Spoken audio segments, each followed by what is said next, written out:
ज्या वेळेला निवडणुका येतात त्यावेळेला हा कार्यकर्ता आपल्या नेत्याला जी काय करता काय काय टोले घेतो हे त्याचं त्याला माहीत असतं. आणि म्हणून चिखली मतदारसंघामध्ये आपण जे चित्र पाहून राहिलो, आम्हाला असं वाटलं आपला मित्रपक्ष आम्ही दुर्लक्ष केलं, आम्ही कधीच लक्ष घातलं नाही.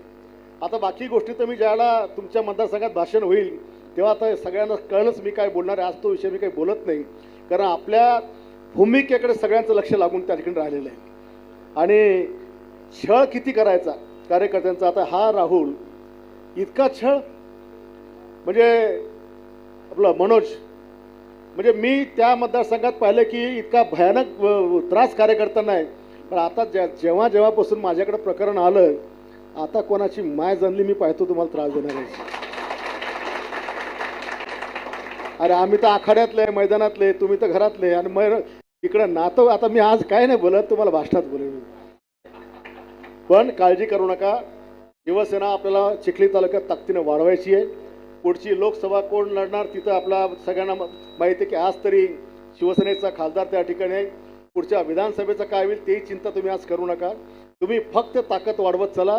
तुम्हाला सांभाळायची जबाबदारी आम्ही सगळे त्या ठिकाणी घेणार, कारण चिखली मतदारसंघ माझ्याकडे आहे. पक्ष म्हणून मी तुमच्या चिखली मतदारसंघाचा प्रमुख आहे, शिवसेना पक्षाचा. त्याच्यामुळे सगळ्यांना सांभाळण्याची माझी जबाबदारी असणार आहे. आज जवळपास 12 गावच्या कार्यकर्त्यांचा 16 गावच्या शिवसेने गावच्या कार्यकर्त्यांचा पक्षामध्ये प्रवेश आहेत. ज्याच्यामध्ये उभाटा पण आहे, ज्याच्यामध्ये BJP पण आहे, ज्याच्यामध्ये काँग्रेस पण आहे आणि राष्ट्रवादी पण आहे. आता आपल्या पक्षात काय सगळ्यांसाठी दरवाजे आपले उघडे आहेत. आणि